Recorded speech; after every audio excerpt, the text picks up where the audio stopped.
Pfizer not too far behind. The company also at work trying to get its vaccine ready for children under the age of 5. Upstate University pediatric infectious diseases Dr. Joseph Domachowske joining us now to talk more about these vaccines. Always good to see you, Doctor. Thanks for joining us. Thanks for having me.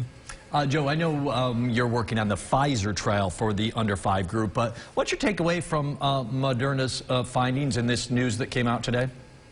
Yeah, my colleague, Dr. Weiner, is the lead for the Moderna trial locally. And, you know, looking at the pace of both the Pfizer and the Moderna trials, it looks to be like they're both on track for an EUA submission coming up probably on or around April 1st. Coming right up. And how much does it matter who gets approved first? Or is, you know, the most important thing is just getting our youngest vaccinated? Doesn't matter to me. You know, I'm sure the folks at Pfizer and the folks at Moderna would like to be first to market for this age group, but we need a vaccine for this age group. So let's just look at the data, find out what's the safest and most effective way to approach this, and go with it. Moderna, it looks like, is going with a 2-dose regimen. Pfizer, you're looking at a 3-dose. What's the difference there? What are you telling parents about the two of them and the data you're seeing, at least from Pfizer? Yeah, so the initial submission from Moderna, from my understanding, will be a 2-dose primary series. They have, Moderna has ongoing 3rd-dose studies, booster studies, that will instruct us for how we should move forward in the near future.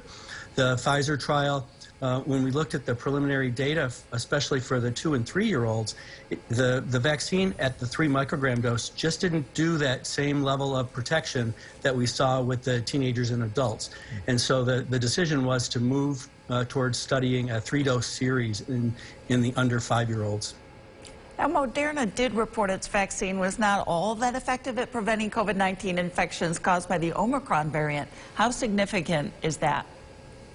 Yeah, the Moderna results for efficacy for the 2-dose series, somewhere around 35 to 40%, are right in line with what the Pfizer results showed for the time where there were clear high activity with the Omicron variant. And this is really in parallel with what was seen in older kids and adults with the currently used regimens, that, yeah, it was best to have vaccine. Vaccine was safe and it worked. But those who had recently received their 3rd dose or booster were the best protected. So the assumption then is a similar pattern is going to be seen with the younger kids. And certainly the data that are available so far do show us that. I know we talked about it a little bit, but how is your Pfizer trial coming along?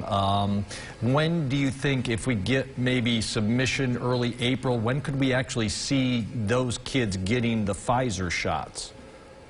Yeah, so just back looking at a few weeks ago when there was an early attempt at maybe putting together an EUA package for the FDA, it was decided that the 3-dose regimen needed to be studied and some data needed to be available looking at the safety and efficacy of that format before the FDA would review the packet. So those visits have, most of them have happened. We're about 3/4 of the way finished. And across all 60 sites, they're at about the same pace. So once those data are available, if they look as good as we hope they do, the timing for the EUA submission will be on or about April 1st, around the same time I think Moderna will be submitting.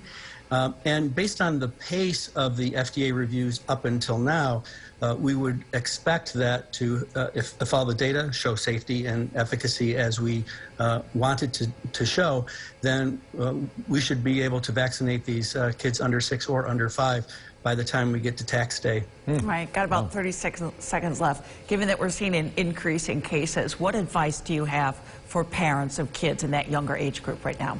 Yeah, continue to do the things that make sense. Distance, masking, frequent hand washing, all of those things are highly effective. Once we have the vaccine available for this age group, we can add that tool to our toolbox and optimize things the best that we can. Great advice. Yeah, absolutely, Dr. Domachowske. We always appreciate you coming down and really speaking to us about the science here. Thanks for joining us. We'll have you back again really soon. Thanks for getting the word out. Always appreciate it.